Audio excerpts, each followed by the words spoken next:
what we did was wrong, but it felt so right. Gymnastics at night.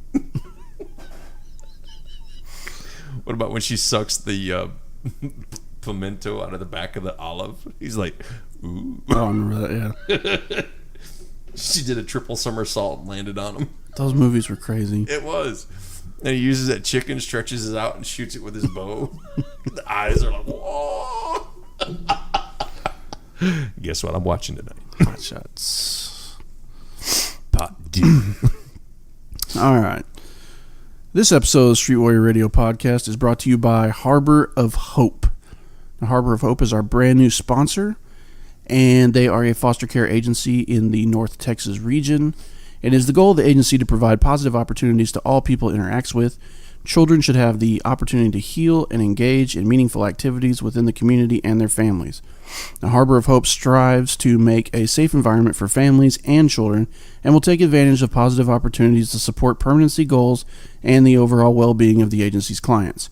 Harbor of Hope provides child care services and treatment services to male and female children from birth through 17 and up to 22 if they meet specific eligibility requirements in the foster care program. It is the agency's goal that foster families create a strong working relationships with all members of the treatment team. With that approach in mind, Harbor of Hope intends to create an environment for children that promotes healing and a healthy transition to permanency. Now, you can find out more about Harbor of Hope at theharborofhope.org. You can also follow them on Facebook and Instagram at The Harbor of Hope. I think the Instagram handle is actually Harbor of Hope 17. You can also go to the streetwarriorradio.com website, and on the main menu bar, there is a specific page for Harbor of Hope now. Click on that. It has information about the agency. It has their program statement, vision, mission, and values. Also has links to their website and their social media to find out more. So if you're interested in foster care and you're in the North Texas area, please contact them. You can contact Jamie Steiner over there, who we also featured on episode 13 of the podcast. There's also a link to that episode on that page. And if you're not interested in foster care, but you want to help a good cause, you can, I'm sure they take donations. You can contact them about that. As they have any sort of special events or any places they're going to be, we will update our events calendar and let you know about them. Also, this episode is brought to you by Top Notch Tactics. Top Notch Tactics out of Dallas, Texas. Security service company, veteran-owned, law enforcement-owned, and the provider of our audio equipment. Also, Amazon Click-Through. Amazon Click-Through is super easy. All you have to do is go to the streetwarriorradio.com website at streetwarriorradio.com.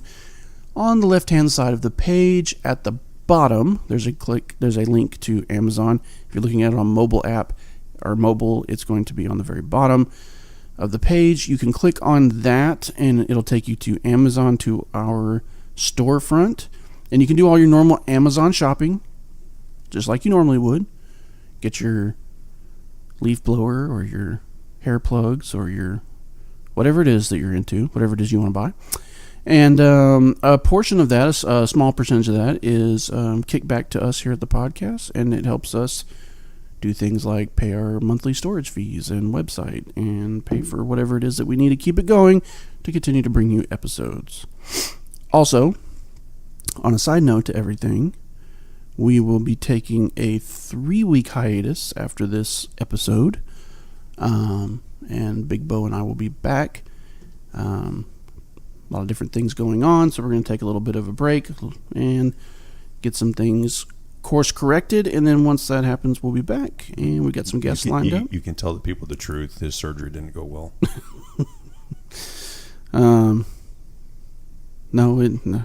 Right. Well, we'll have some people lined up, including William April of April Risk Consulting, who's going to talk to us about criminal mindset.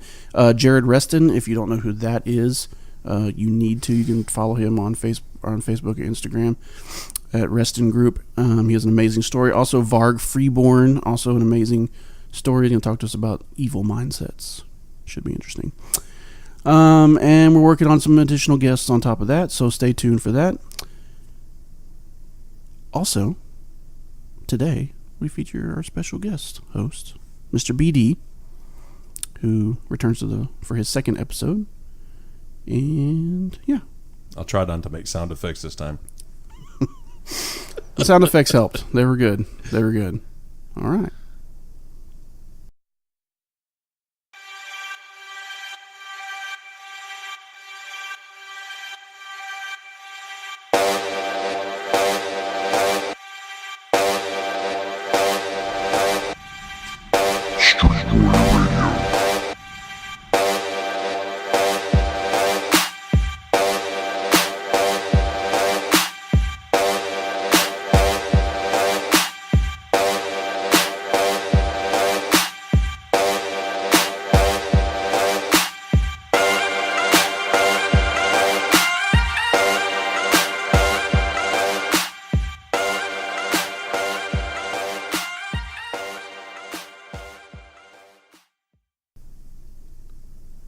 This is Street Warrior Radio episode 021 with your host Big Bo and me, JC.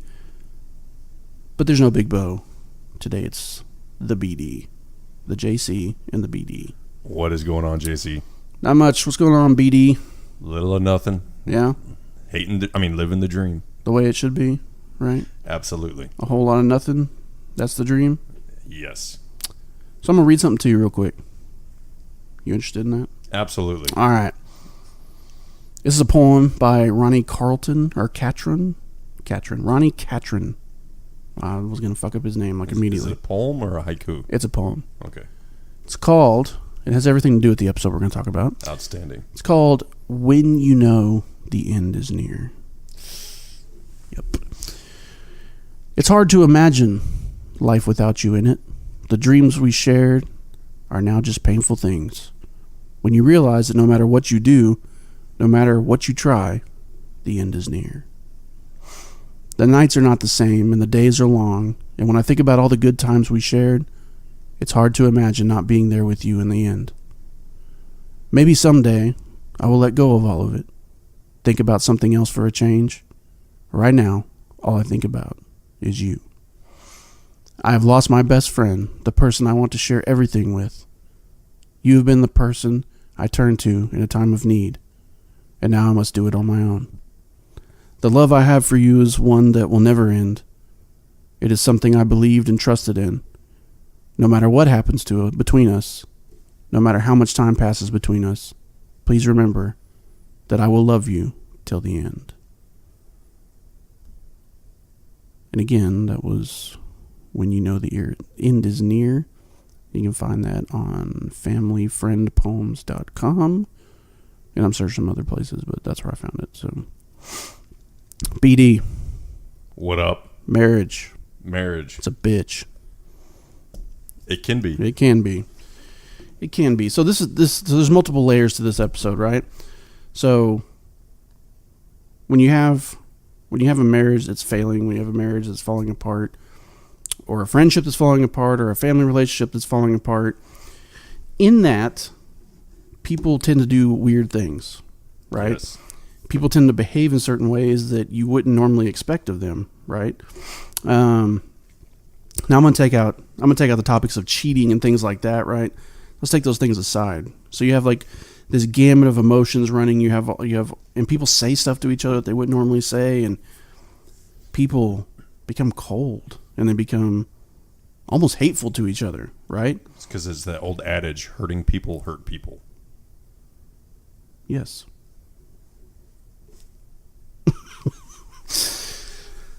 I've never heard that one. No? No. Really? Yeah. Well, it's because I'm older than you. Not by much, mind Only you. by a few years. Yeah. Um. Most of my learnings were from my dad and my granddad. So most of my sayings are well above my age level. Well, based on what you've told me in the offline, is that they're some pretty wise guys. So, as an intellectual and no, like that. Not that they're going around going, "Hey, forget about it." Yeah, not that kind of wise guy. So, I'm gonna whack you. So, so I don't know if anybody remembers episode 16 where I kind of... You laid your heart out there. I laid that one out. So a lot of things that I talked about in that episode are coming to life in my life, which is not fun to deal with. But I kind of wanted to step back and look at all of it and kind of in an analytical sort of way. And I'm sure there's people out there that listen to the podcast that are going through the same type of stuff, right? The end of a relationship, the end of a marriage, or could be a friendship or whatever. And I think, if there's something that I can learn from this and maybe help them out, and something that maybe you've learned from your past, I think it's worth talking about. So absolutely. Do I need to bring up my ACE card that I still have from the military? Sure. Outstanding. Yeah. The ACE card stands for Ask, Care, and Escort. So there's always an acronym for something, right? Right. For everything. So when you look at past relationships of yours,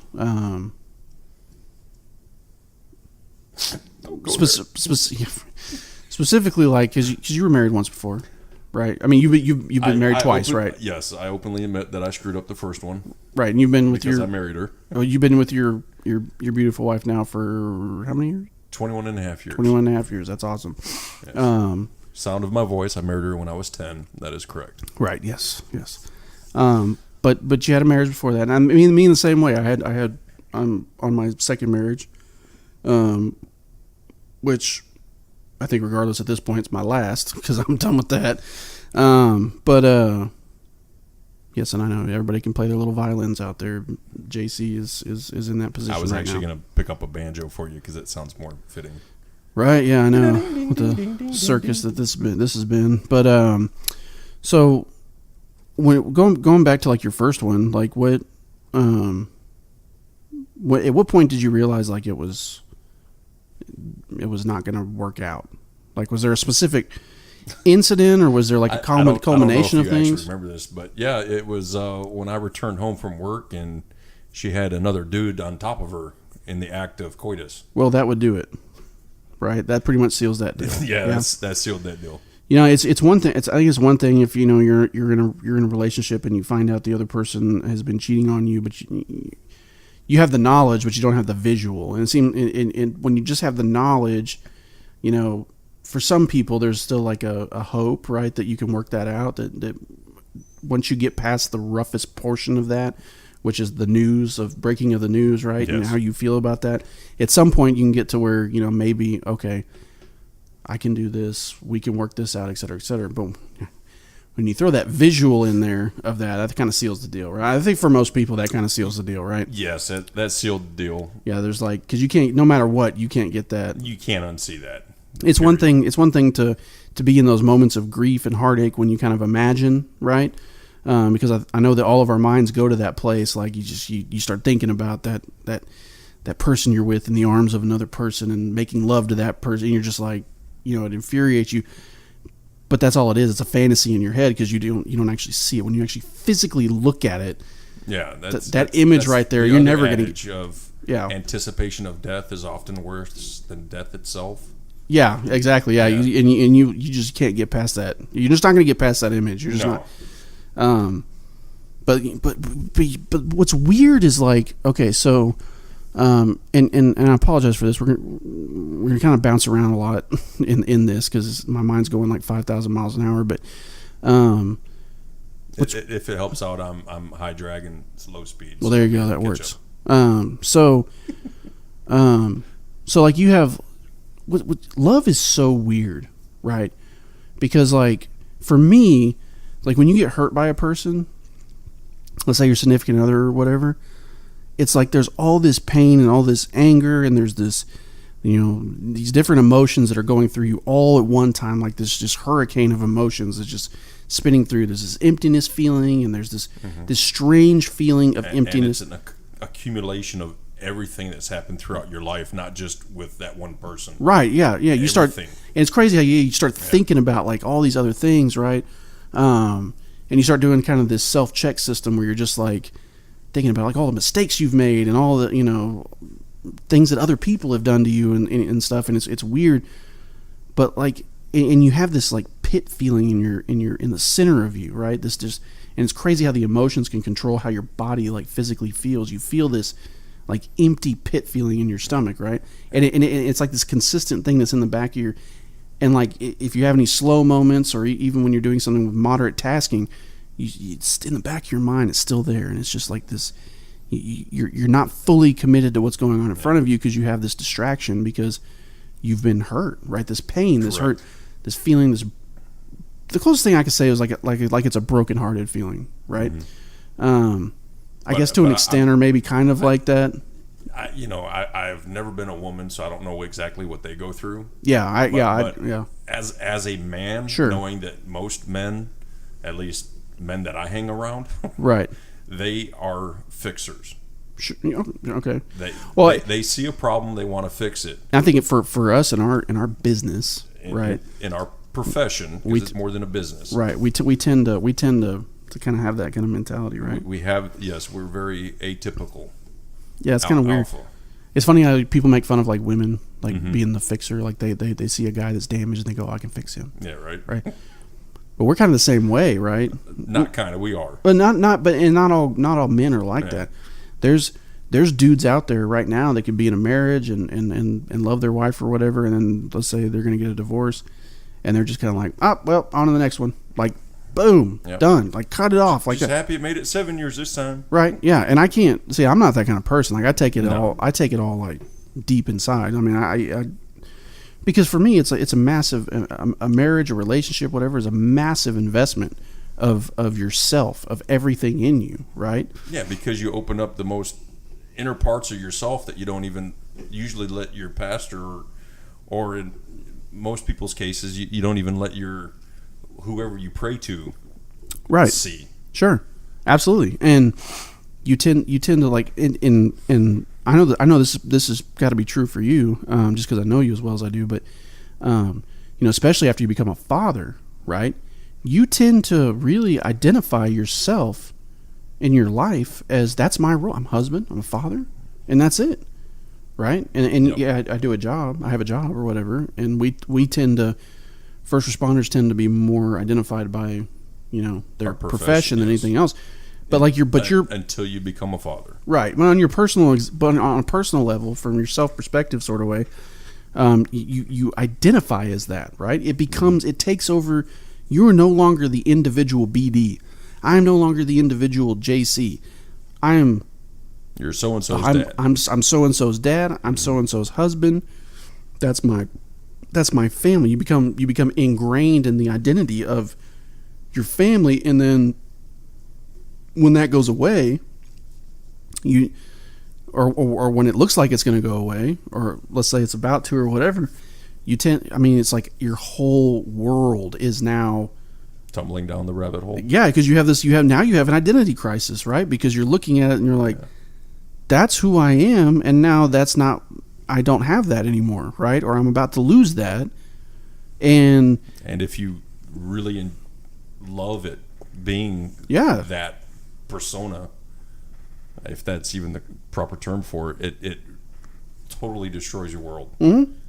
And absolutely, everything it's hard to recover from, to be honest. Yeah, and that's that's something. And of course, what's nice is with this being able to do this episode, I'm on a basket case right now, but that's the position. Still out on that. Well, yeah, I know, but I've reached that phase where you're just numb to it, right? Yeah. Everything's just numbing, right? So it's like, and it's weird when you have something that impacts you emotionally like so greatly that when you literally describe the mindset of being numb, you almost like have a physical feeling of tingling in your limbs and your hands, because you're literally numb to it, because the news is set in, the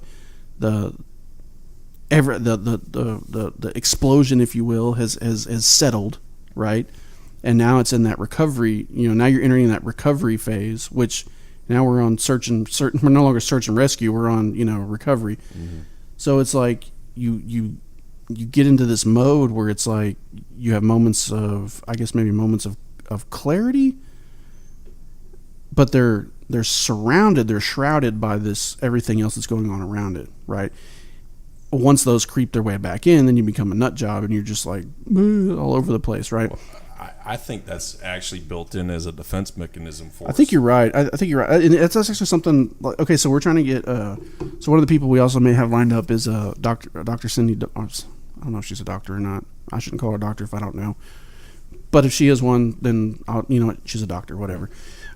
Cindy Doyle, who specializes. You can edit out the DR later. Right, yeah. If she's not one, she'll correct me, I guess. She has her own podcast, Code for Couples. Mm-hmm. And she specifically deals with first responders and first responder relationships and marriages and family and all that kind of stuff. We're going to have her on at some point. And this is a question I'm going to have for her. It's also a question I think I'm going to throw at William April when we get him on, which is those natural defense mechanisms. Because that may actually be true. That may actually be 100% accurate. And it feels like it is because... I would say it is because, like I said, I went through a similar situation with my previous one. She actually had, without getting too specific, she had a child, which was thrust upon me. So when I first got married, when I first got married to her, it was bam, instant. I was a father, right? Which, when you weren't there for the process growing into it, it was a huge learning curve. You had to pick up really, really quick. Sure. But when that all tumbled out, I had to deal with all those issues too. Sure. Of the fact that, well, crap, now I'm not going to have anybody call me a daddy anymore. Right. I stepped into that role. In my mind, I thought I fulfilled it, right, and that as best I could. Sure, and that's a whole nother dynamic to it, right? Yeah. Because, like, in that case, that wasn't your child, right? Correct, right. So, and I have a similar circumstance, and when you. And I was already a father coming into it, right? So I already had that identity about me. I'd already identified myself as a father, but then I take on the role of these other two kids, and as my own. And God, you throw that dynamic into it, and it just changes everything. I mean, because you're. And here's the crazy part about it. This is the part that, like, it's like the extra twist of the knife, right? It's not just one thing to have a marriage and to lose that marriage and have that thing fall apart, especially if you're on the end of it that you don't want that to happen. That's not what you wanted to happen. You're there because you felt that the till death do us part, and through worse, rich or poor and sick and all that kind of crap.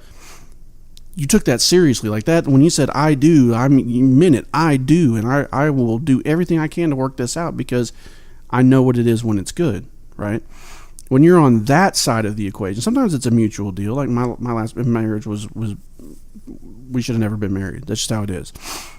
And this is different because this is not what I want.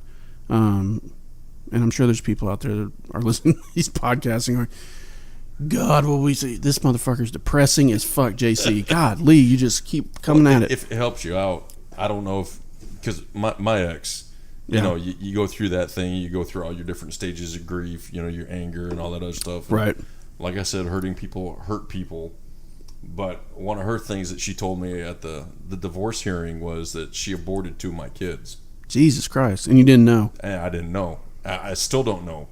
But if it's true or not. If it's true or not. Yeah. I mean, but because where I stand, spiritually. So yes.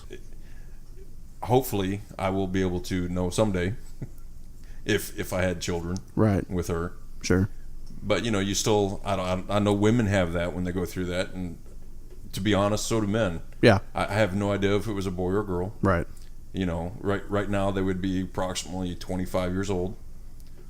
So isn't that crazy? Living an adult, being an adult. Yeah. You started trying to imagine.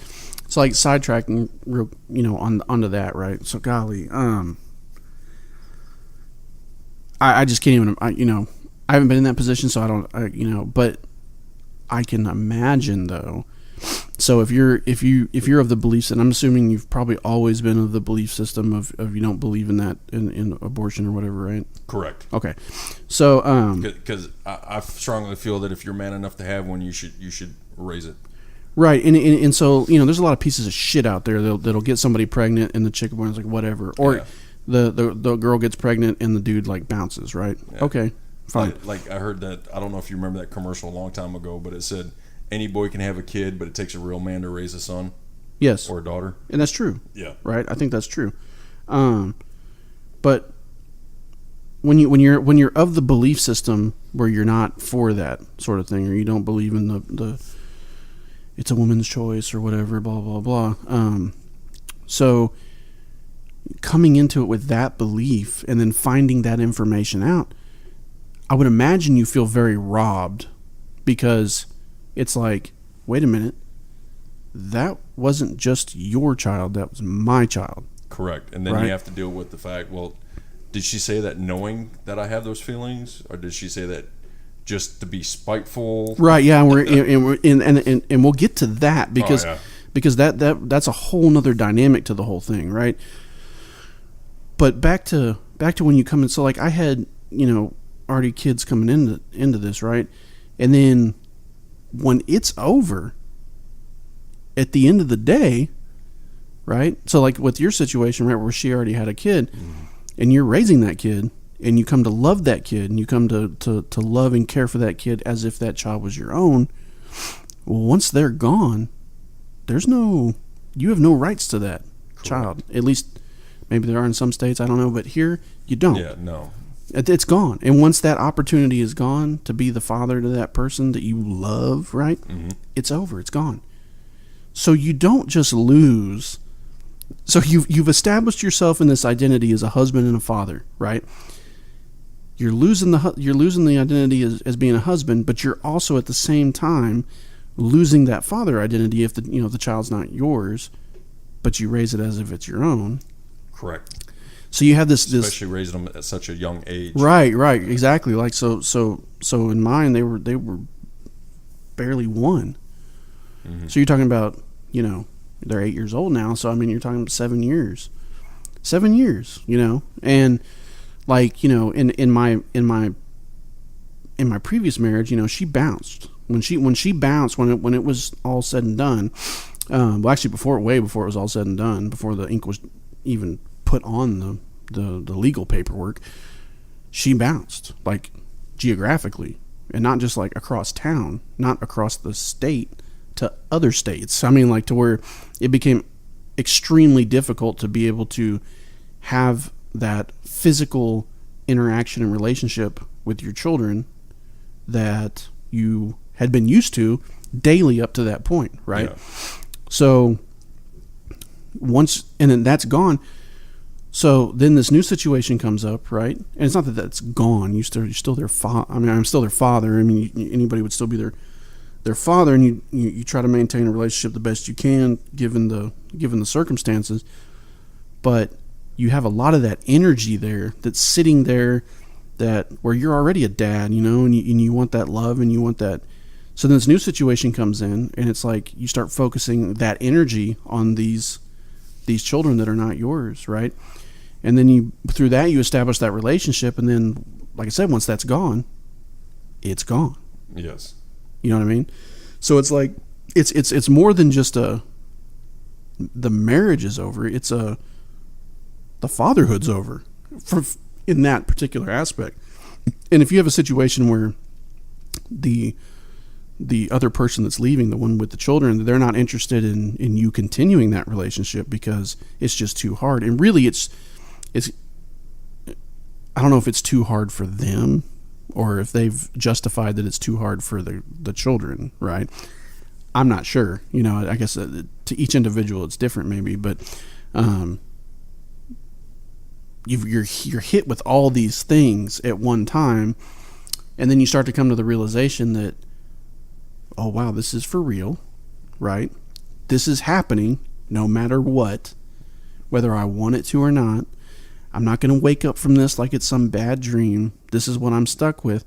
Knowing and hoping that you wish it was. Right, exactly. And then you have the situation of you've been in this situation for so long, and then you haven't identified yourself as a single person, in a long time, for me, decade plus.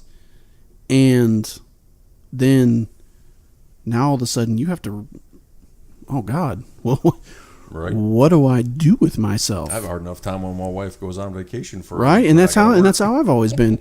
And I'm not, I'm like, and I'm saying this because I can only really speak from my own experience, right? But I'm not one of those people that, like, back in the day, when you're young and you're dumb and you're full of, stupidity. Right.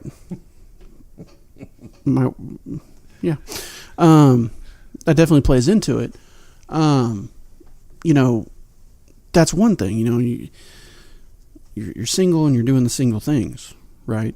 At a young age. But once you're pushing, our age here, right? We're in that 40 spectrum, right? Yes. And you've identified for so long. Some of us are, JC. Well, I mean, I'm just below it. You're just above it. Okay. So we're right there. You were still eating your boogers when I was born, so I don't even want to hear it. Please. But, we mean still. Still, yeah. Well, that's true.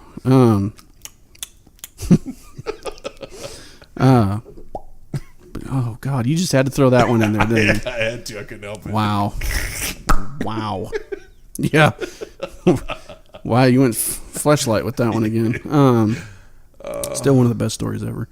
But so you find yourself in this position where, wow, I haven't been a single guy since like my late teens, early 20s, more or less. Mm-hmm. And now we're approaching, that 15, 20 years later, and now all of a sudden I'm a single person. But look at the bright side. At least you have this going for you. Dad bod is a thing now. Yeah, well, like it. Dad bod's going away. Dad bod's going away. But so I mean, and it's weird. It's a weird dynamic because you have all these thoughts going through your head, right? Like I would much rather be, married with kids and all that kind of stuff. I'd much rather be that person and not be this, single dude on his own. But that's my personality. Like back in the day, it was like, you date and you have fun, you do whatever. But like literally none of that crap interests me, like at all. Like right. to the depths of my core, right? Like I think about the possibility of going back out there in the world and having to interact with other people, other women, right? And it's so not appealing that like I literally want to just shut the door and like sit in my room. I'm not like that, but you're still gonna like women, though, figuratively, right? Yeah. Well, okay, good. Hey, listen, I've said it and I'll say it before. If it wasn't for the whole penis thing, I'd be gay. I mean, seriously. That's just seriously. And BD is out. Think about that for a second, right? You hang out with dudes, you get to do dude stuff. The problem is that whole I'm just not into the penis, so it just doesn't work out for me. See, that's why I like doing things by myself. Right. Well, y'all can put into that whatever you want: hunting, fishing, shooting, whatever. Well, and it's just it's hard though because when you have a person that's identified as the married person, as the father, the husband, for such a long period of time, and now they're thrown in this. And I know what they say for everybody. It's like, well, eventually, everybody tells you this, right? Well, look at eventually you'll move on and you'll meet somebody else and blah, blah, blah. And I've had like more than one person tell me that crap, right? First of all, let me be the first to tell you, you will only move on if you choose to move on. Well, I think a lot of that is how you choose to move on, right? So I keep getting this speech about, I keep getting this speech about how like, it's hard now, but just give it some time and you'll be back. You'll meet somebody new and blah, blah, blah. I don't think I've told you that once. No, you haven't. I'm just saying for there's some people that have, and I'm just like, fuck all that. God, no. Listen, I'm kind of in the mindset right now, and I say right now, but honestly, and I put a lot of thought into it, because when you're in this situation, you tend to think about a lot of things, right? Tend to do a lot of self-reflection. That's what I talked about in episode 16, is doing this self-analysis, self-reflection. What was my part in all this? What did I do where was it my failures? Et cetera, et cetera, et cetera. And so, heeding my own advice, it's what I've been doing a lot of. And When I really think about it, it's not just a thing of like, because of how I feel right now. It's literally like, I don't want to put up. I don't have the time, the energy, or the inclination to put up with a whole nother person again, and all that, and all the drama that has and to all come the with things. it. Because think about this: what is dating at our age like? Right? Well, we don't know because we haven't had to do it. But I wouldn't date again until my kids had children. I wouldn't. I don't know. I'm not even interested in ever even thinking about that. It literally has like, it almost repulses me in some ways. I mean, there's Netflix and Hulu. I'm a happy man. Right? I mean, at this point, right? Because you got to think about this: getting back in the world, right? Opening up yourself to that portion of the world, right? At this point, right? What is our pool like? Exactly. And look at the other thing that's going against us right now: our profession. Well, we got our profession. Number one, our profession, we don't like opening up to people. But unless you're out there trying to relive the glory days and start dating like 18, 19-year-old college girls, are you kidding? Which is, God, no, who has the fucking energy for that? Nobody. Not me. No. But then, can you imagine trying to compete with selfies? God, and not to mention, freaking. I'm sure we have some. I'm sure we have some millennial listeners, and we're proud of that. Thank you for listening. And our Facebook demographics tend to show shout out to the guy in Canada. Right. Yeah. Right. We have a few now. Sweet. Oh, and shout out to our members of the armed forces. Welcome, Shout out to our members of the armed forces that are deployed. That I can see some of y'all are listening. So thank you. But you take. And there is some generational lines here. For some people, they can just cross it and whatever and have a good time. I'm just not that guy. But so I start. You take the younger girls out of this whole deal. So what's the dating pool, right? You're going to meet people that are your age that have children, right? Most likely, and a lot of baggage with divorces. Thank you. Exactly. Because there's somebody else that they came from, which means it went bad. Which means that they have these hang-ups. Or you're going to get some single lady who doesn't want to be married, but she's got kids by every Tom, Dick, and Harry out there. Right. Who's just looking for another baby daddy, if that's even a word anymore. No thanks, right? The whole prospect of... Oh, my God, not to mention the diseases. Oh, my God. Well, just all of it. Oh. All of it. All of that. Right, is so not appealing. Right, exactly. It's like, I'm gonna start my Glock if I have to think about that too much. He's joking, by the way. Obviously, I'm joking. I have his Glock. The things I talked about in episode 16, that phase of my life, that's not, I recovered from that, but and I handle things and process things a lot differently now than I did then. But so what you're saying is you're thinking with your larger head this time. Yes, very much so. And that one is like, it's laying out a format here, But thinking about just that whole aspect, right? Mm-hmm. Of even approaching that whole thing, that whole topic right there of... What would we have to talk about? Getting back in the world and doing that sort of stuff literally appeals to me as much as stabbing myself in the balls with something. Multiple times. Multiple times. It just does not. So then... You sit there and think about... Can you imagine picking somebody up and looking at him and said, "Hey, how you doing? Did you smoke the marijuana 3 days ago, or what's going on?" Yeah, I know. It's just like, God.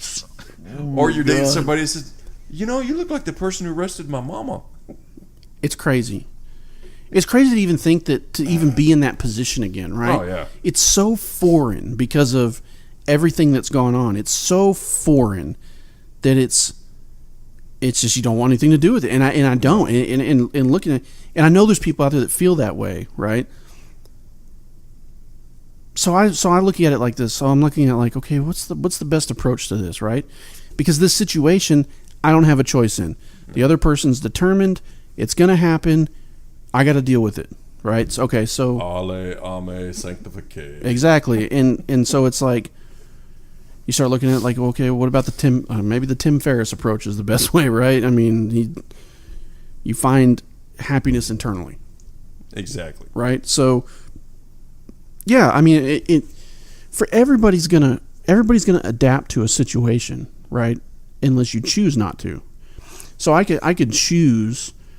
Well, it's just like choosing to be happy. Yeah, I mean, it's a choice, right? Just like a choice. Just like whereas things like infatuation, when you meet somebody and then falling in love, aren't necessarily a choice, I think, but continuing the relationship and continuing to love someone, because eventually those feelings fade. I say they fade, they morph into something else, right? But then you choose from that point to love that person. Well, when I look at it, when you first see somebody, it's not really infatuation, but it's lust. Sure.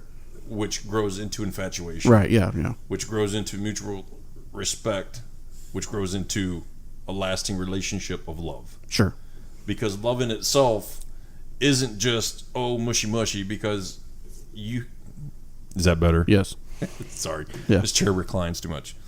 But anyway, it's like clay. You have to mold it into something. Right. You have to take, like my granddad, when he celebrated his 50th anniversary just before my granny passed away. Mm-hmm. We all went out to eat, and we went to Chinese food. Right. Which I thought was weird. Yeah. And then for their anniversary dinner, they ordered sweet and sour pork. Yeah. And so I asked him, because like I said, I hold my granddad and my dad in high regard. Sure. Because they both came from nothing. Yeah. They're heroes. Exactly. Yeah. So I asked my granddad, I said, why did you choose sweet and sour pork? He goes, because it's a perfect representation of marriage. I said, what do you mean? He goes, you have to take the sweet with the sour to get the perfect combination. Right. And that stuck with me. Sure. So. Yeah, it makes sense. I'm going to pull a Joe Rogan on you. I'm going to make you pull the mic closer to you. Is that better? Yes. Oh, my God. Okay. So much better. All right. I feel like I'm like lip servicing. Oh, this you're thing. perfect. Yeah, right. That's way better. Okay, so that's actually very interesting, right? Mm-hmm. But then you find yourself in the position where the other person doesn't want to take the sweet and the sour anymore, and they just want to order something else, right? That's when you kick them out of the kitchen and you call immigration. Wow. Wow. I'm just kidding. Wow. But so looking at it from a self-reflective space, right? I mean, it's like, you have to come to the realization that you did everything that you physically could have done with the knowledge that you had. I guess so. I mean, there's no guessing. You have to. Yeah, I guess you have to force yourself into that conclusion. So I've also had individuals tell me, that like, well, hey, look at the silver lining, right? There's no silver lining, right? You have an opportunity to do whatever you want. You're not held down by anything. You're not having to deal with any drama or anything. You can just do whatever it is you want. You can focus on whatever it is that you want to focus on. And yes, that's true to an extent, right? But like for me, I never looked at it as like stuff that was holding me down or exactly, because it was my identity. It's who I was. So I looked at it as fun. I mean, it was pleasurable. It's and once again, coming back in the day, right? I was always raised that if you don't know what to say, it's easier not to say anything at all, right, instead of being a dumbass like some of these people right. are giving you advice. Yeah. Don't comment on something you've never had any experience over. It's like when people start bad-mouthing the military. I'm like, did you ever serve? They're like, no. Then shut up. Well, I look at it like this. I see what you're saying, but like I look at it like because for me it's not a matter of experiencing it or not. So like, because some of these people are giving the advice have experienced it. They have gone through it before. Correct. What they're failing to realize is that everybody handles and deals with it differently, right? Whereas it ended for them and they were like, okay, well, cool, now I get to do whatever I want and blah, blah, blah. That's not how I'm looking at it. I'm looking at it very much in the sense of, the fuck do I do? It's very confusing, right? Because I don't see it as like, oh, great, well, I'm going to have to force myself to, which they're partially right. Yeah.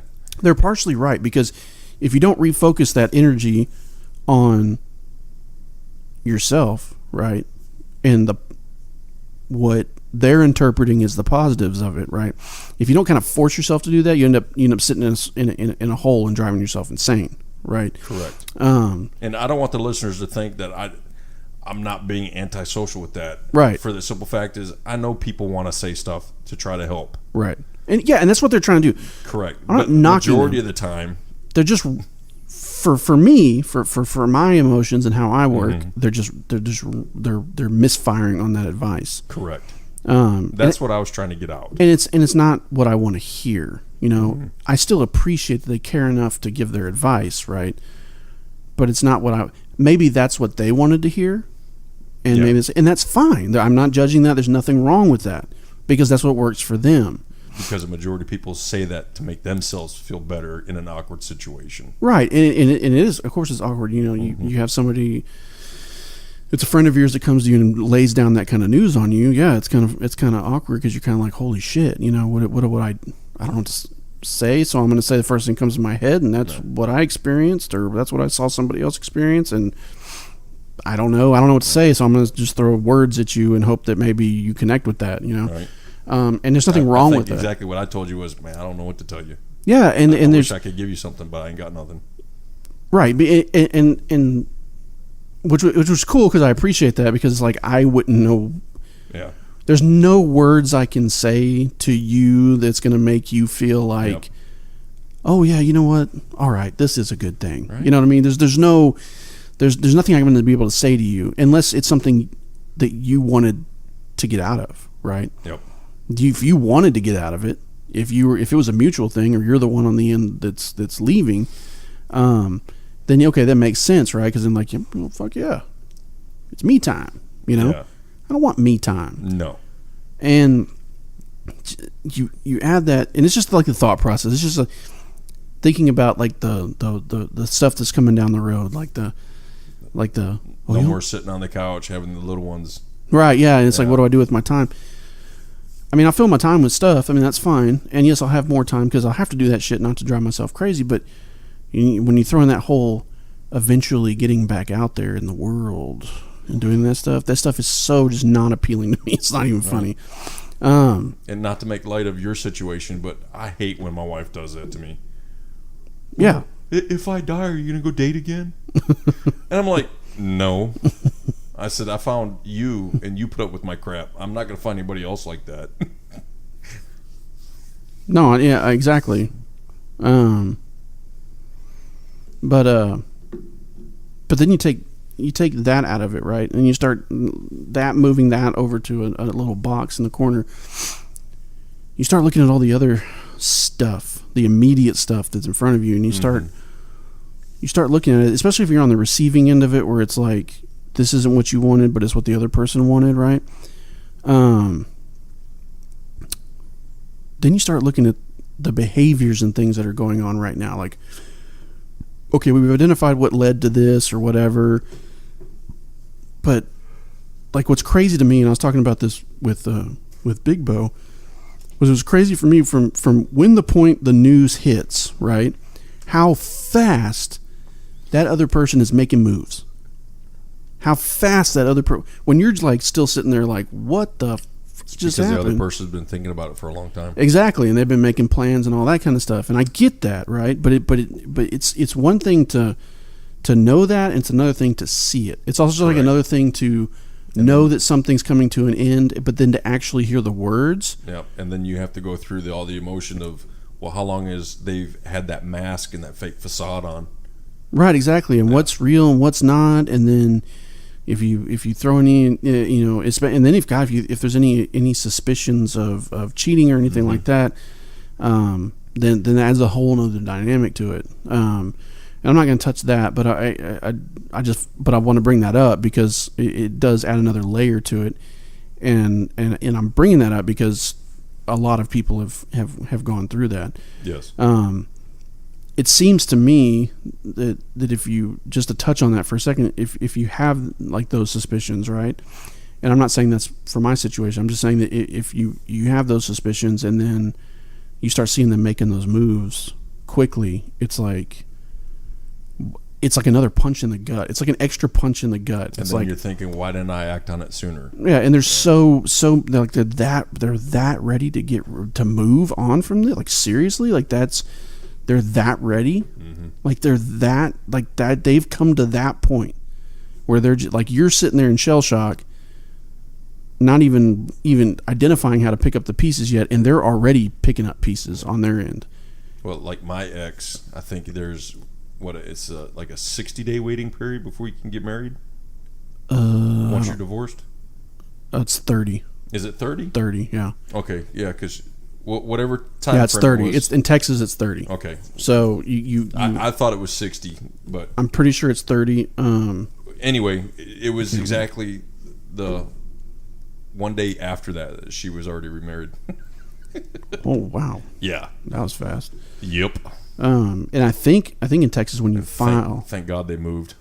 I think in Texas when a divorce is filed, they make you wait 30 days before they continue, because I think they have to give you an opportunity to reconcile or whatever. Unless there's like exigent circumstances like abuse or something like that. Yeah. But so maybe that's where the 60 days I was thinking about, 30 days for the maybe so, I don't know. And then 30 days after. I'm pretty sure it's 30 on both ends. I'm pretty sure. Always maybe Google that, but GTS for our military folks. But it's wild, all the different levels and layers that your mind goes through during this process, and trying to get a hold of all that, and you have like all this like rapid thought going on. You go from one topic to another and one topic to another. Top search in Google. Holy crap! It's the top search in Google. Seriously, yeah. For that topic. Mm-hmm. It says the reason for the mandatory waiting period after divorce in Texas is that the judge in the court that issued your final decree of divorce retains plenary power, whatever that word is, for 30 days after the divorce is final. So it is 30 days. Yeah. I thought I remembered that from my. And that's as of March 11th, 2013. Yeah. Well, it had to have been before. Well, that was a rule before that, though. It had to have been, because that was just the top search. Interesting. Anyway, I digress. So, like, when I don't know, there's just a lot to it, man. There's so many, and how people deal with it is different from person to person, obviously, but. I mean, you ever heard the phrase? I've heard it in like movies and TV and stuff, but like the best way to get over somebody is to get under somebody new. You ever heard that?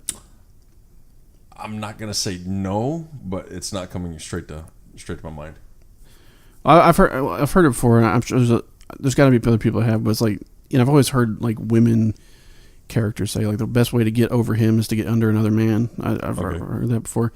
That just seems like a whole lot of issues.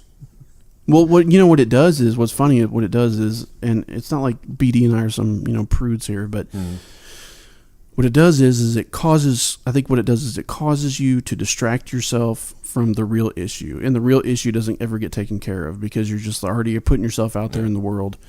I've heard of rebound chicks or rebound. Same thing.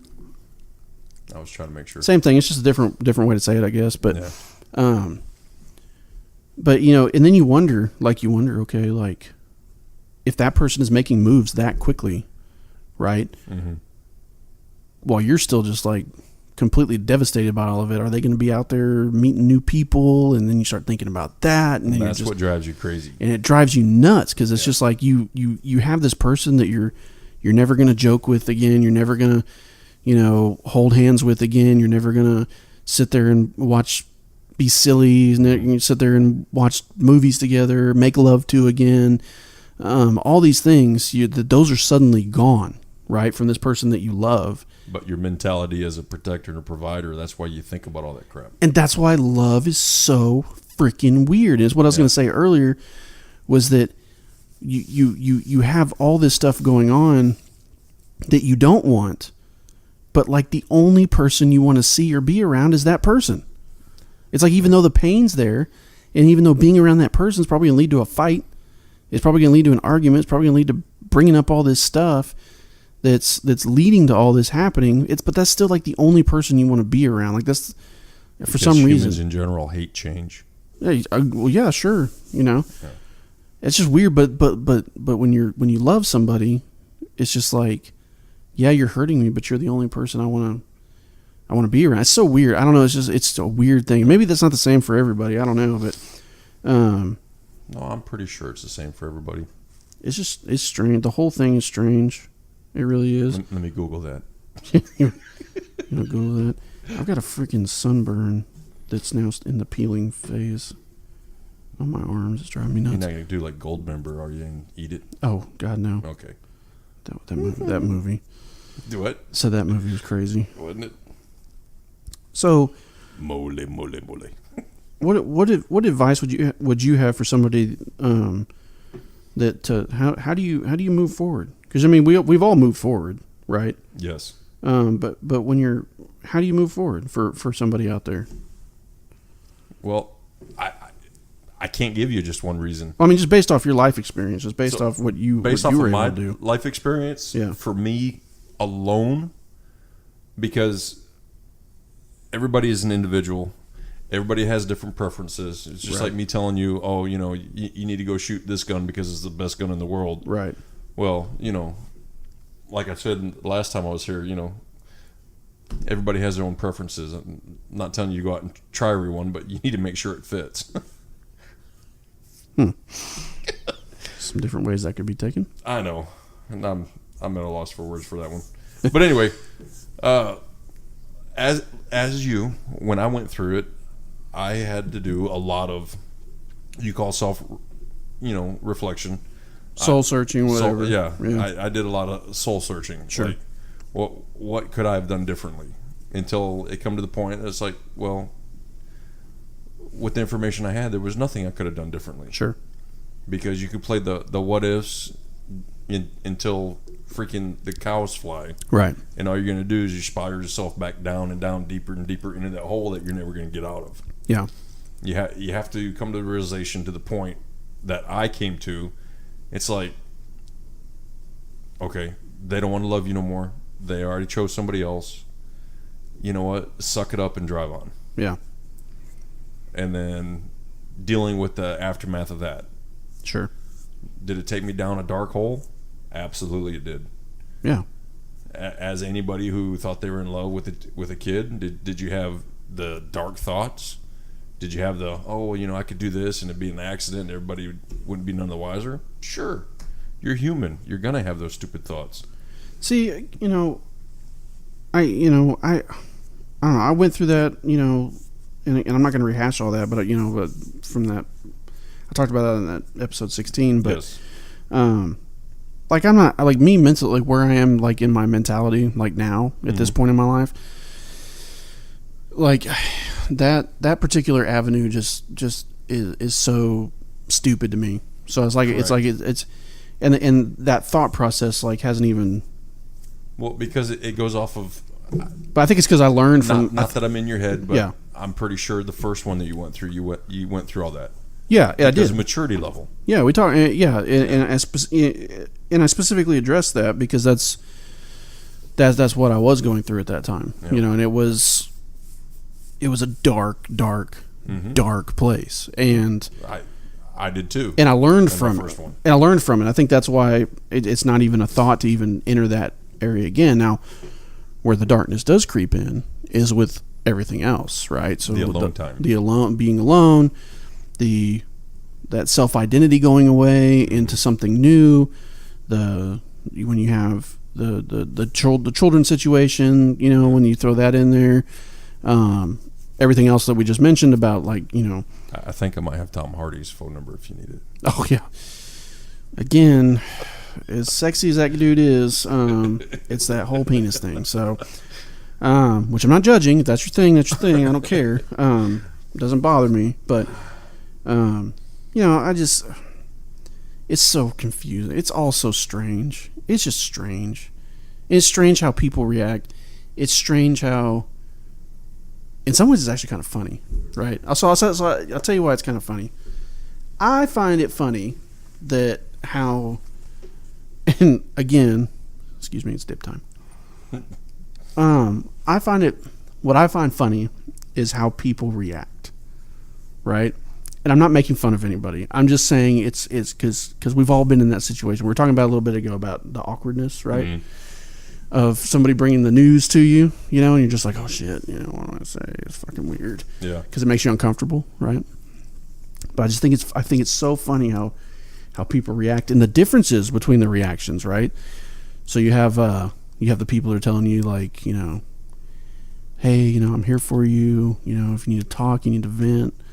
I don't know what to tell you, but I'm here for you. If you need to talk, I'm here to listen. But they won't pick up the phone when you call. Well, there's some of them, yes.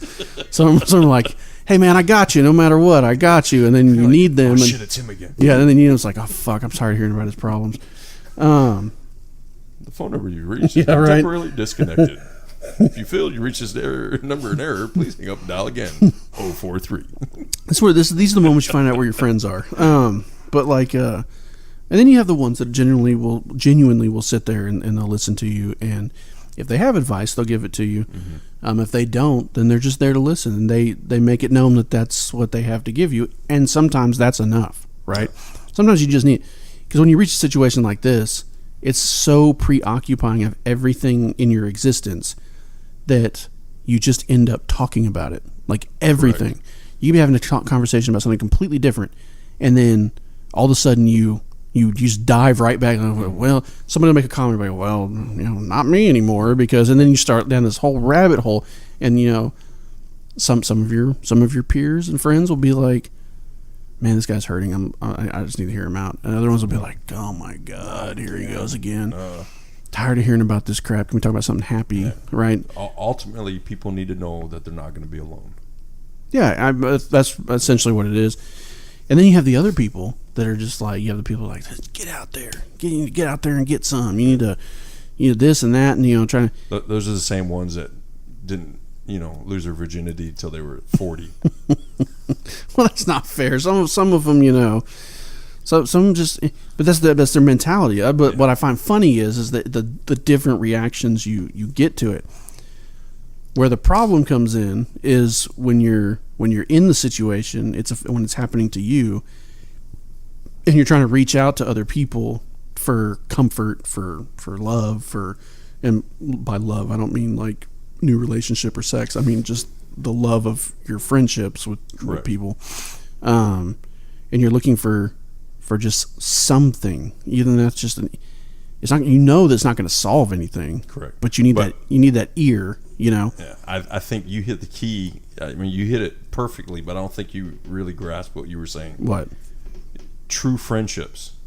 Mm-hmm. Okay, not coworkers.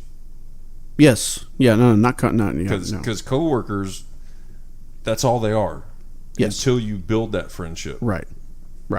And then in our world, to be careful. In our world, we have that basic brotherhood or whatever, but it definitely has levels and layers, right? Yeah, it's not like onions, ogres and onions. Yeah, and it's not like it's no different than any other occupation out there, in that you have coworkers, and then you have friends from work that you only hang out with at work, maybe occasionally outside of work, and then you have people that are actually become your friends, your true brothers or sisters or whatever. And then you have that next degree level that they actually truly become grafted in family. Right, exactly, yeah. And but when you're dealing with the aftermath of like some life altering event, like a marriage ending or whatever, you're like grasping for anybody to listen to you. You're like Leonardo DiCaprio when you're drowning. Yeah, you're just going after.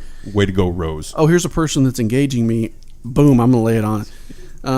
That door was big enough for both of them. Right, and what's funny is I actually did this the other day to somebody, and I felt really bad afterwards. Were you at Walmart and they said hi? No, no, it was a coworker. Right, it was a coworker who was just kind of like, you know, hey, I heard about what's going on. I just want to see how you're doing and say that I'm sorry, you know, and all that. I can't imagine being in that situation, which was super sweet of that person to do, especially being in the position that person's in, being like a brand new person, you know. Mm-hmm. Like I saw that as a level of character that was definitely something you want in a police officer. But that just a compassion and caring for another person, like, right? That empathy. But that poor individual got the whole, like, an hour's worth of It's like never asking a 90-year-old how they're doing. Pretty much, yeah. Like I laid it out, like the whole thing. Hey, old timer, how are you? Yeah. 3 hours later. Pretty Pretty much, it's like SpongeBob SquarePants. It's 7 hours later, and like when it was over, I was like, I apologized. I apologized. I was like, man, I'm so sorry for laying this all. I am so Did you sorry. have that 1,000-yard stare? No, very gracious about it. Super gracious about it. But that being said, sometimes you need that for the healing process. And the reaction was good. It wasn't just like, oh my God, would this guy shut the fuck up? It wasn't like, well, maybe it was in his head. I don't know. But the outward projection wasn't like that, and it was greatly appreciated. Like I really, his inner monologue was going, please radio answer. Right, exactly. Yeah, so somebody give me a murder call, give me a dead body right now. I'll take a snake call. Yeah, something. But but you're just like anybody that will ask you the question. You're just like, blah, blah, blah, blah. And even if you don't normally put all your personal stuff out there, you'll find yourself just throwing it out there, and you're just throwing it out there because you need some positive reinforcement. It's like right in my face. I know it's in mine too. Unfortunately, the way that it's positioned, you have to in order for it to really pick you up. Like I'm about to make. Turn it upside down. You can if you want to. Is this better? No. I'm just kidding. Actually, kind of was. Was it really? So you're good, like right there. Yeah. Like right there, you're perfect. But I'm like one-eyed Willie. I'm just like looking out at one side. You just got to kind of cant your head a little bit. You can actually move it if you want to. No, I'm good. We're talking about the microphone. Yes, yeah, we're talking about the microphones. Yeah, they get intrusive sometimes. But yeah, you're just like reaching and you're reaching and you're reaching, and it's just like you don't, and you're just laying down this path of destruction with your personal bullshit. And some people give a shit and some people don't, and it's just like, and some people just don't know what to say, and it's awkward and it's weird. What's funny is if they found themselves in that situation, they'd be doing the exact same thing, right? I think it's just human nature. You need the validation. You need to know that somebody cares, that you're not alone, that you're not just, whatever. But I think deep down inside, we're all built. I don't care who it is. Studies have shown that deep down inside, no matter what atrocities, horrific events have gone through, you still need somebody that you feel connected to. Oh, sure. Yeah. Well, we're tribal. Mm-hmm. Human beings are tribal. That's why they even have the Stockholm syndrome. Yeah. People identify with their captors because there's that built-in need. Right.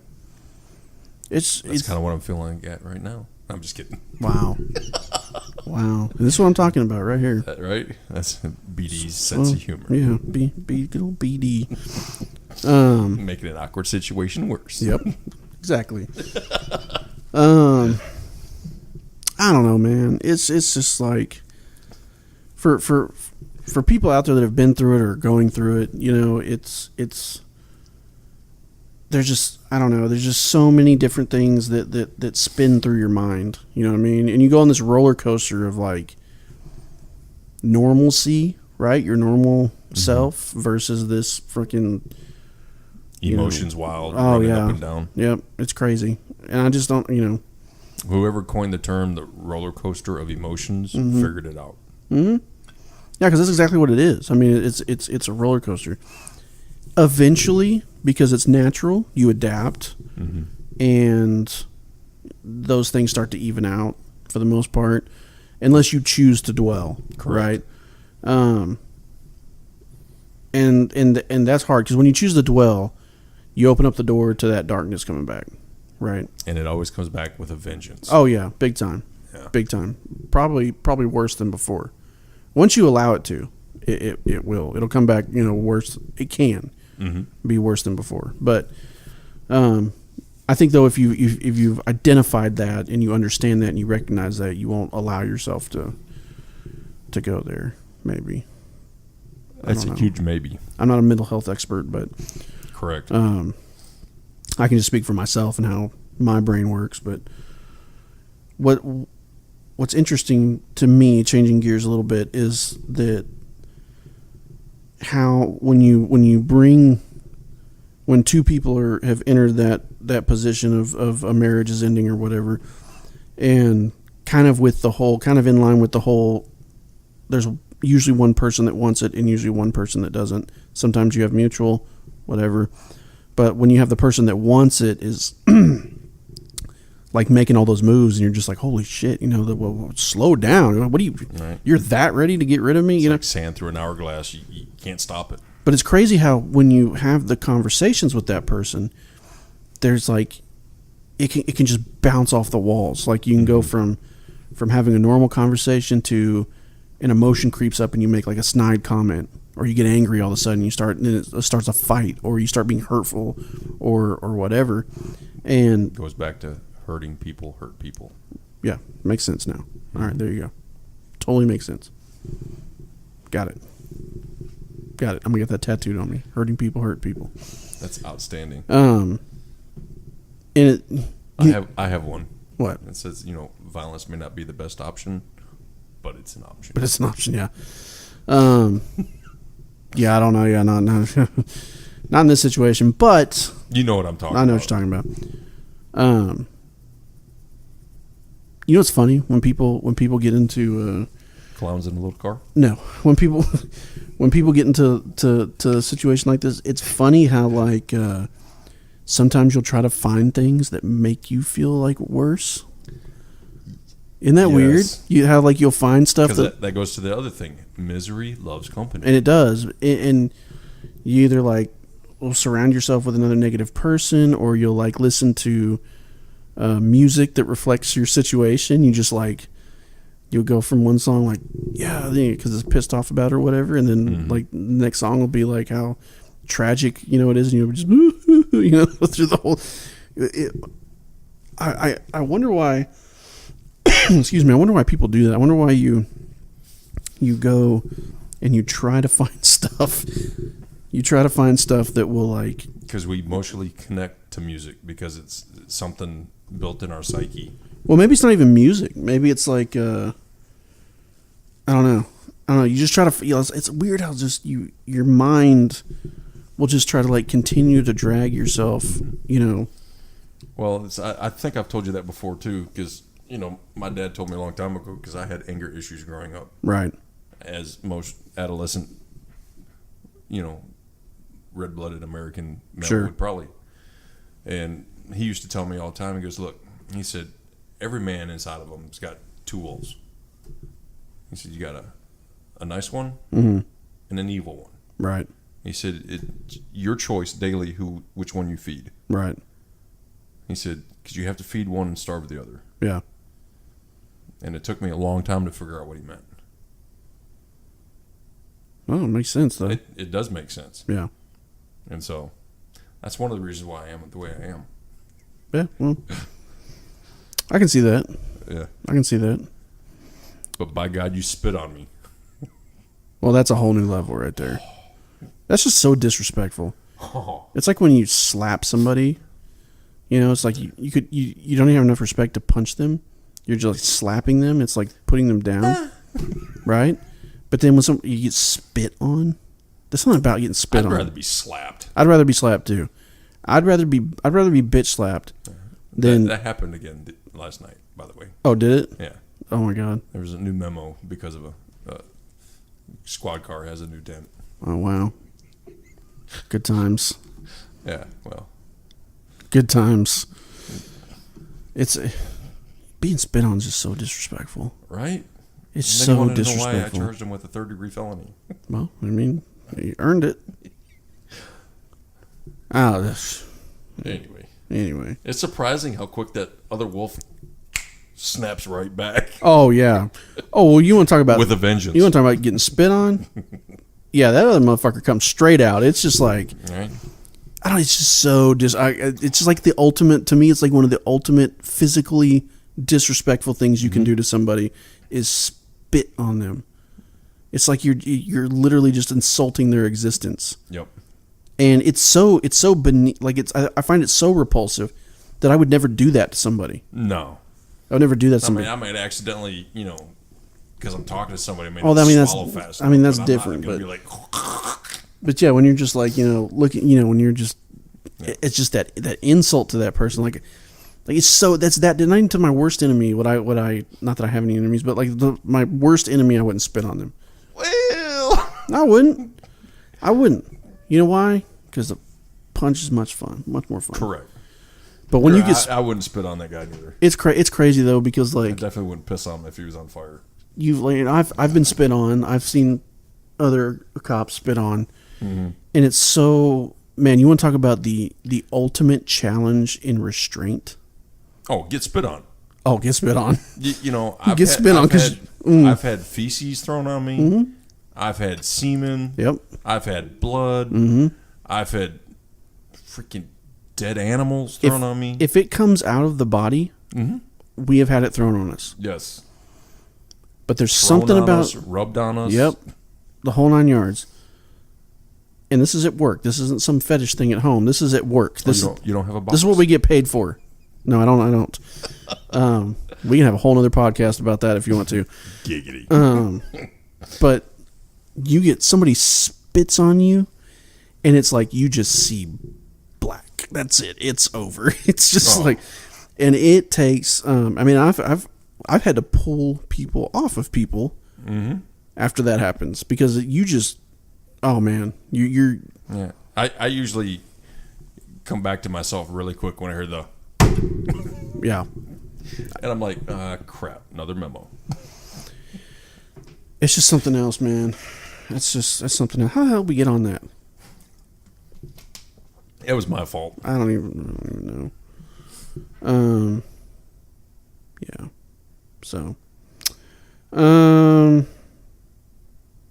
But if you have any questions about this podcast, episode 021, feel free to go to info at streetwarriorradio.com. Yep. Or Big Bo at streetwarriorradio.com. Yep. And at the end of this podcast, we are going to say a little eulogy for his boys.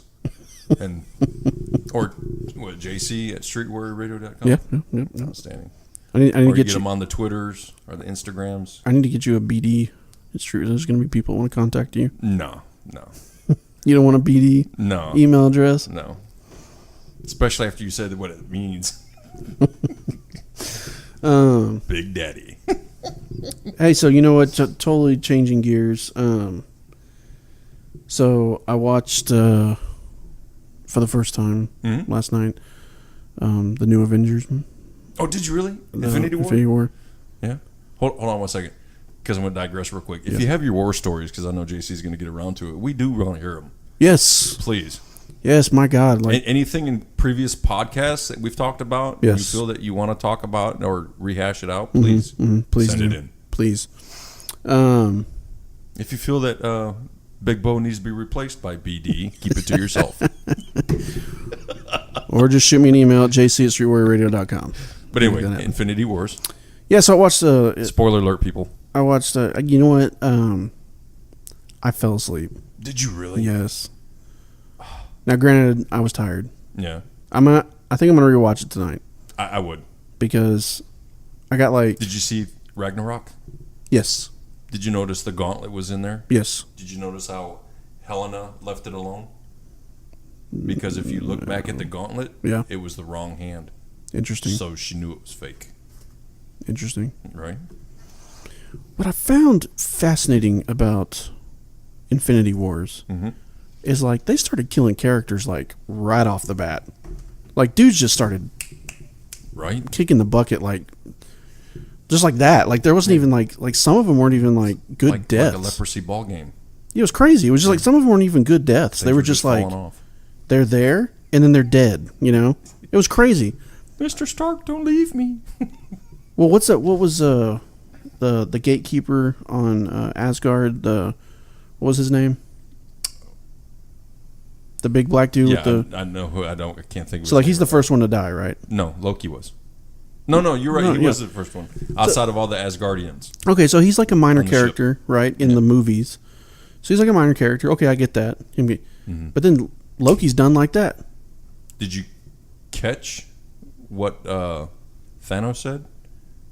He said there'd be no resurrection this time. Yes. Yeah. So he's got some sort of... Yeah. So, but I never made it. The last thing I remember is why I'm going to rewatch it. But the last thing I remember was Gamora when he throws her off. Oh, really? After that, it's a blind. I think I fell asleep right after that. I was not necessarily a nerd, but I like keeping up on all things superheroes. Yes. And the thing I'm hoping they're going to touch on in the next movie is the struggle of why Banner and the Hulk, why he couldn't get the Hulk to come out. Oh, yeah. One of the things they were talking about, one of the directors, was the fact that the Hulk doesn't like to be, there's a constant conflict. Sorry. You shouldn't give me a recliner. There's a constant conflict between Banner and the Hulk because the only time Banner releases a Hulk is when he wants him to fight. Gotcha. Because if you think about it, the Hulk's fought people before and lost. Yeah. But for whatever this time, everybody thought he was scared. Yeah. But I think it's a power struggle going on. Yeah. Yeah, it's weird. All right. Talk about going from divorces and separations to Banner and the Hulk. Right. Well, you can only be depressing for so long. Right. So, speaking about depressing, why did the Black Widow not die? I don't know.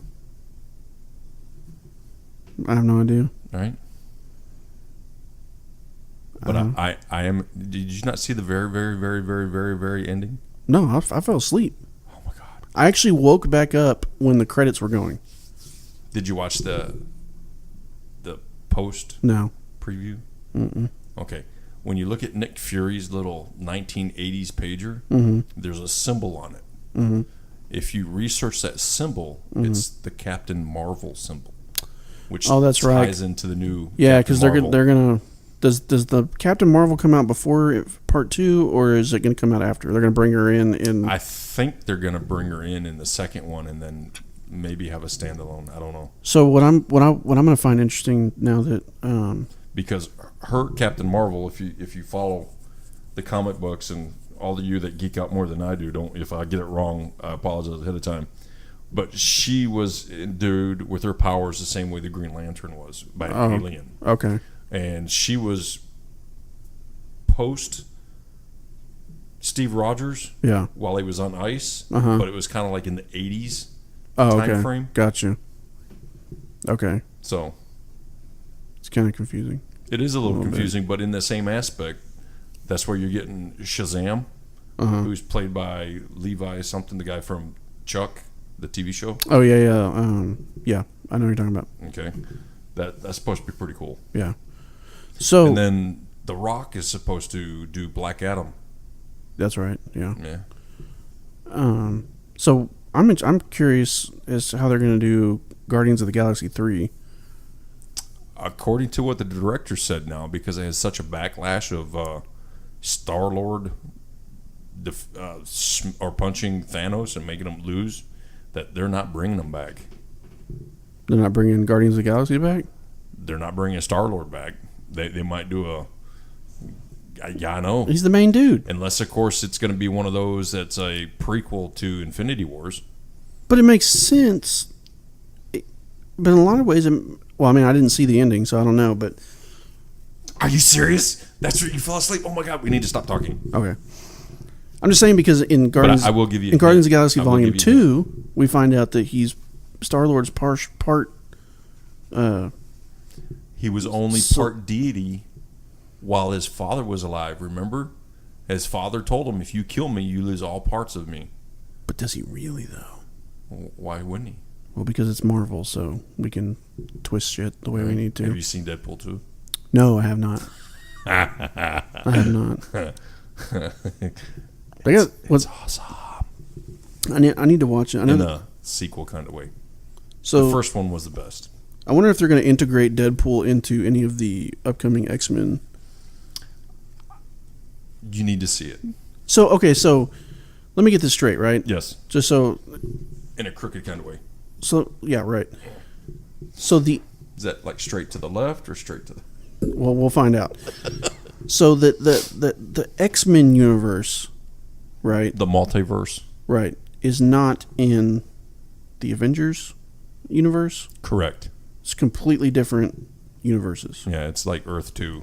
Okay. All right. But there is... Those of you that have seen Deadpool, or haven't seen Deadpool 2, cover your ears. Do you mind? No. Okay. There is a section in there in the mansion where you see a cameo. It's a brief cameo, but you see McLavoy and all them in there. You see the Beast. Oh, okay. All right. Because he makes a rude comment about, this mansion's awful big and you don't ever see any of the X-Men here. And then the door kind of creeps open behind his back. But they got to find a new Wolverine, though. Because Yes. Hugh Jackman's done with that. Apparently. That's what he said. Logan, what he said was his final. If you watch the end, I'm just going to go and tell you because it was so awesome. So it's not going to ruin it for me. So Deadpool takes Cable's device. He finally gets it fixed. Yeah. And he's cleaning up the timelines. So the X-Men Origins, where you see Deadpool originally come out, mm-hmm. The opening scene where the hangar door opens and he's sitting there. And, yeah.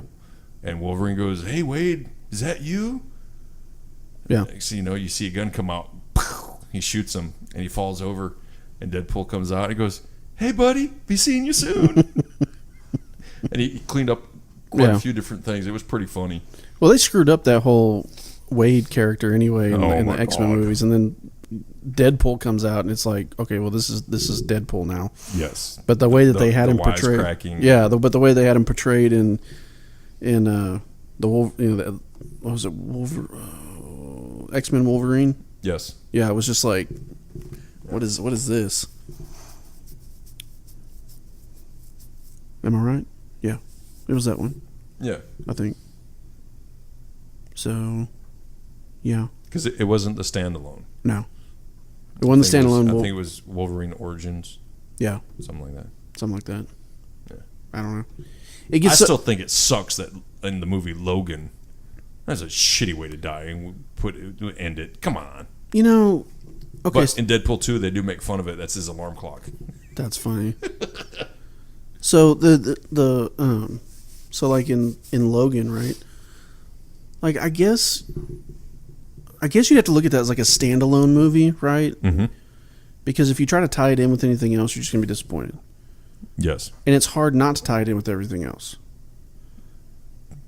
Because it's Wolverine. Because it's everything else, right? Yeah. You have Xavier and you have Wolverine and yeah. I don't know. Logan was, which I didn't like the fact in the Wolverine, the Origins, where him and Sabretooth were brothers.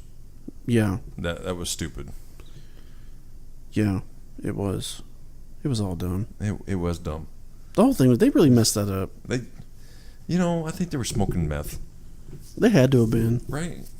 They really messed that up. It's not cool to say crack anymore. You got to say meth. And then you have all like the 50 million different types of Spider-Mans, and then you have a standalone Venom now, and then which I don't understand how that's going to work unless, of course, they have a cameo. Because if you I'm geeking out now. Right, yeah. But Venom, even if you're looking at the new standalone Venom, he still has the same look as Spider-Man. Right. Which, that's why Venom became Venom. Because and I guess in the new Venom movie, Carnage is going to be the bad guy. That's what I read. Apparently, and people just can't get past the fact that the lady don't know how to say symbiote or symbiote. It's a symbiote. Symbiote. It's a symbiote. You idiot. I don't know. Isn't it funny how people squabble over the stupidest things? Okay, so I've seen the memes in the he shot me, you stabbed me, man. Well, I've seen the memes in the cartoon and little cartoon stuff, right? So I guess in Infinity Wars Part 1, Spider-Man dies. I wouldn't say he dies so much as he turns to ash and blows away. Well, that's pretty dead. I mean, maybe. I don't know. Well, you don't see him go. I mean, he just like. But are they not going to have any more Spider-Man movies after with that same? Because the new Spider-Man is within the Avengers. It depends. Timeline. What powers does Captain Marvel have? Well, that's true. Maybe she can track. In part 2, she's going to restore everybody. Right. Well, Thanos still has the gauntlet. Yeah. All he has to do is somebody has to. Oh, that's right, because there's the Reality Stone. There's that's all 6 stones. The soul. Yeah, all 6 stones. Yeah. Yeah. Have you seen the meme with that video game? What is it? God of War. I don't know. You know what video game I'm talking about? I know, Gods of War. Yeah. You know the one guy that it's like white. He's got the red marks on his face. Yes. Thor goes, "What makes you think you're better than me?" And he's talking about. He goes, "Well, I've killed Zeus and this," and then he goes, "I killed Hades by my bare hands. I killed Hercules with my bare hands." And he gets down to Thanos. He goes, "And I would have went for the head."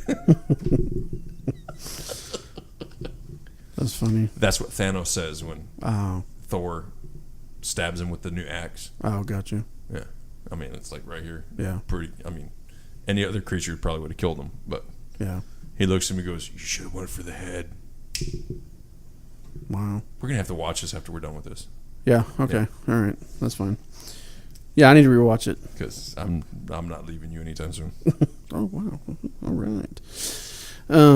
Not that way. Oh. I snore. No sexy time? I don't know. Do you rub feet? I can. Pretty open. And the podcast is out. All right. Well, yeah. You know what? Let's close it out. You want to close it out? Absolutely. All right. So, thank you to our listeners. Yeah, thank you for BD. Thanks for being here, talking about all the depressing stuff. Again, we're going on a 3-week, about a 3-week hiatus. I'm hoping it's no more than that. We're possibly actually. Interestingly enough, during that 3 weeks, I think BD has his own podcast called Nope. You're gonna hear Grumpy BD talk about all the things that he doesn't like. You know what grinds my gears, right? We are going on about a 3-week hiatus. I'm hoping it's no more than that. Just with Big Bo recovering from his surgery and all the stuff I got going on, we're just going to take a little bit of break.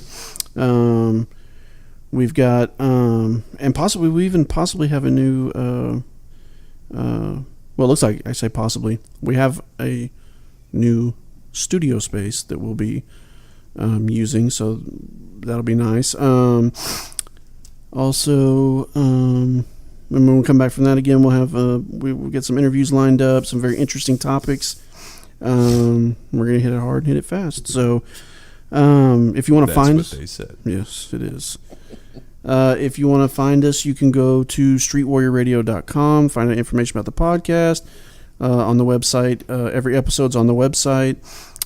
Also, there's a recommended reading list, links to great causes we support. There's a couple of links in there to other podcasts that we listen to, and then a couple of resource links for if you're into jiu-jitsu or you're in law enforcement, first responders, some links to some companies we like. And they don't sponsor us. We just stuff we like. And then you can go on social media on Facebook and Instagram. You can find us at Street Warrior Radio.